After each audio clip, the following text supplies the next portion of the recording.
Hey, this is Charlie Simpson. I just want to say hi to everyone. You're listening to Morgan Richards on Radio Cardiff.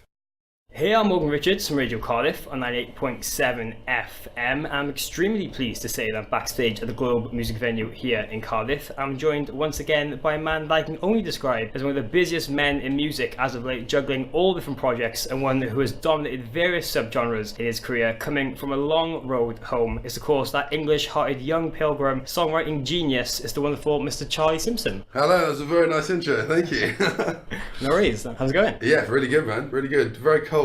It is almost sub-zero temperatures outside. But you know what? I'm so excited to play in Cardiff again because I haven't been here for a long time. So I'm really excited about playing. It's a bit different. I'm not with my band this time. It's just me on stage as an acoustic, much more stripped back. And it's been great. The shows have been really good so far. And it's just great to be back in Cardiff. Okay, brilliant. So Charlie, as I mentioned there, I'd have to say you're considered one of the busiest men in music as of late, currently juggling between all different projects, mainly, of course, your solo career and the fact that you and your bandmates in Fightstar have just announced your return after a 5-year long hiatus, touring intensely and rotating between the two. With so much different variety of stuff on your plate at the moment, I'm sure you must be really struggling to fit everything in and really focus on all aspects going on. It is, man. It's been a busy start to the year. I did a Fightstar Reunion show just before Christmas at the Forum, which was amazing, and we decided to put some regional shows on. So yeah, I'm basically doing the solo tour until sort of mid-Feb, and then at the end of Feb, just going out for 4 shows, and then yeah, just heading into the festival. So it's going to be a lot of playing live. Yeah, it's been a busy time, but it's been amazing, man. And it's amazing that this entire tour is pretty much sold out. It just shows the amazing support I have from my fans, and I'm so appreciative of that, and just so thankful that everyone's been so supportive of the new record. Yeah, oh, awesome. It must be a great feeling to be able to do so much different variety sounding music and still get so much great It is weird, man. It's weird to be like doing sort of acoustic songs and then just going on and screaming with Fightstar. It's a completely different vibe, but I love the fact I'm able to do that. I love the fact that I'm very lucky to be able to do those two things because I love them both. Okay, oh, well, brilliant. And of course, Charlie, your main focus over the last 18 months or so has been with your solo project, where in that time worked very hard towards the release of your second full-length solo album, Long Road Home, that came out back in August of last year, with having some phenomenal reception in a growing, progressing sound compared to Young Pilgrim, having just a great and beautiful, upbeat, melodic sounding acoustic folk rock with some big harmonies and choruses, reminding me of some real 70s blue-collar kind of vibes. Yes, absolutely, man. I mean, I was listening to a lot of that sort of Laurel Canyon stuff, just really going back to sort of the soundtrack of my childhood. A lot of sort of Jackson Browne, Van Morrison, and there's just a real sense to those records, warmth in the sound of them. And when we recorded this record, I wanted to record a lot of it live to really capture that kind of feeling and that sound. So yeah, I couldn't be happy with the way it came out. I worked with a guy called Steve Osborne, who was amazing to work with. He's done some incredible stuff in the past. He taught me a lot. I learned a lot about recording process, because this is like my 7th album that I've been part of, and I feel like I'm still learning and still taking it all in. But it was a really, really fun record to make, and yeah, I'm very proud of it. And as you said there, you actually recorded the record this time around in a way you'd never worked before, doing mostly everything live with your backing band in the studio, and doing that seemed to work wonders with the live sound, bringing out the true smooth, beautiful and positive vibes on the album. Indeed, man. There's something that you can't get without just getting in a room and playing. I think a lot of music today is very produced within an inch of its life, you know. And I just wanted the record to sound a bit freer. Steve really kind of showed me the way with regard to how to record in that way, and I'd never done it before, so it was a learning curve for me. But I'm glad we did it, because Long Road Home's got a real warmth to it that we managed to capture, which was great. And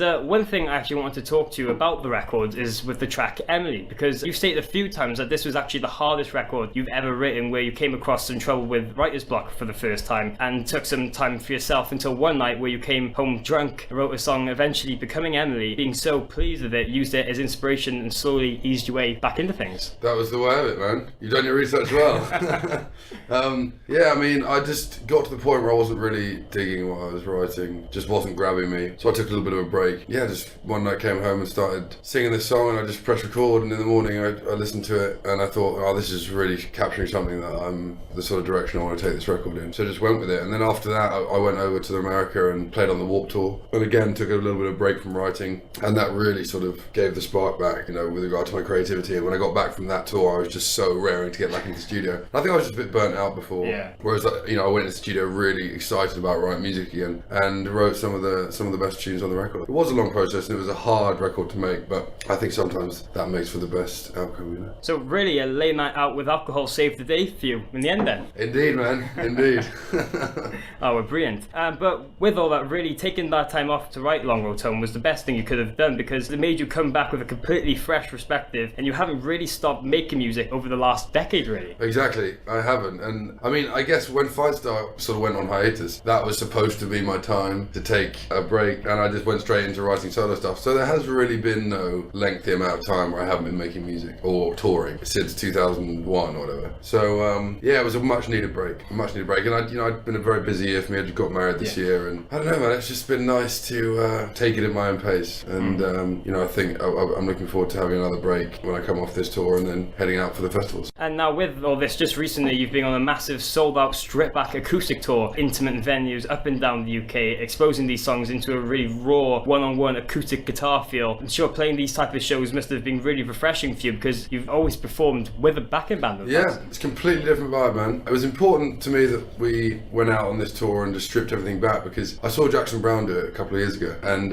it's just great to see the songs in their raw form. I write these songs on acoustic guitar, and then I sort of layer them up with different bits of instrumentation. But I just thought it'd be nice for the audience to hear what the sort of raw essence of the song is, and the reaction has been amazing. As I said, pretty much the entire tour is sold out, so really pleased with how it's gone. And of course, Charlie, while you're here, I have to mention the fact that most recently, back in December, you and your fellow bandmates in Fightstar returned to play your first show in almost 5 years after being on a long hiatus in that time, to celebrate your 10th year anniversary at a sold-out London Forum, with it being such a magical night and having mind-blowing reception, selling out as soon as it went on sale, leading you guys to do a massive run of reunion shows at the end of the month. I'm sure that the response you've received after being away for so long has just been overwhelming. Yeah, it has, man. It was absolutely nuts, that show, because like the tickets went on sale and about 12 minutes after they'd all gone. So it was a real hardcore fans, our sort of core fan base that came down. I mean, as you say, we haven't played a show in 5 years, so it was just mental. I mean, the crowd were probably one of the best crowds I've ever seen. It was just electrifying, man. The whole atmosphere was great. We absolutely loved it. Definitely one of the best shows we've ever done. Yeah, I have to say that I was actually at the Forum for the reunion show. Oh, you were? Oh, great. And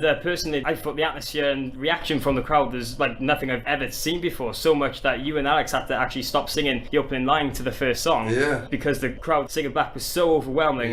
It just must have been a surreal and perfect way to reunite Fightstar. It was, man. And I could have not sung once, and the crowd would have sung every word. It was just absolute magic. I loved it. And now with you guys doing another run of shows at the end of Feb, does this now mean that Fightstar are back off hiatus for good? Do you have more plans to work together after these shows? We do. There's nothing concrete, but we do have plans to perhaps release some new music this year. We don't know what form that will be in yet, and it's really too early to tell, but we have edging our way back into that mindset. But my focus at the moment is very much obviously on the solo tour, and I'm going to be doing solo shows at some of the festivals over the summer. To say, I want to kind of try and do both. Try and fit it all in if I can. I know it's going to keep me busy, but I'd like to do both if I can. Okay, awesome. So hopefully we can expect even more new music from Fightstar in the near future. Hopefully. Yeah. And now, Charlie, just a couple more things before you go. We've mentioned you've been extremely busy with your solo material as of late, and now with Fightstar doing things again. For you, how do you see yourself balancing between the two? Do you feel that the solo material is still going to be your priority, or do you just go with whatever's right at that time? I think that's exactly it, man.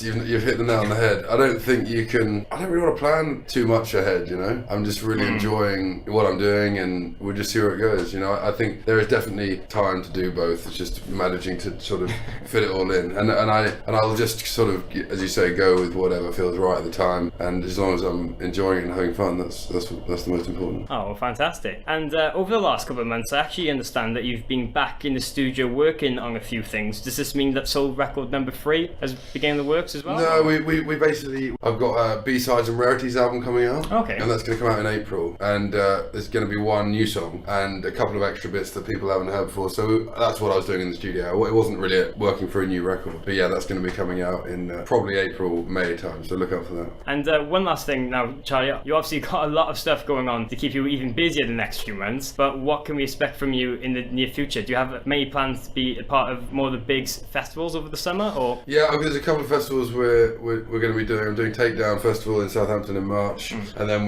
there's a couple we're looking at the moment which I can't announce yet. But yeah, it's just going to be, as I say, in and between doing festivals, going to be back in the studio. Just, you know, when I'm not on tour, I'm basically making music in whatever form. So gearing up to, as I say, possibly do some Fightstar stuff, and just a mixture of that and live shows. Really, I mean, I'm just going to keep as busy as I can and just try and juggle it all together. But it's going to be, I think it's going to be a good year, and I'm looking forward to it. Okay, so just a bit of everything. A bit of everything, yeah. Exactly. Oh, well, brilliant. Well, that's about it. Massive thanks, Charlie, for taking time out to have a catch up with me. Lovely to speak to you, man. Best of luck now with the rest of this tour and the Fightstar Reunion. Thank you very much. Everything else you've got planned Cheers, in the man. near future. Thank you very much. And hopefully I can catch up with you again very soon. Yes, excellent. Cheers, man.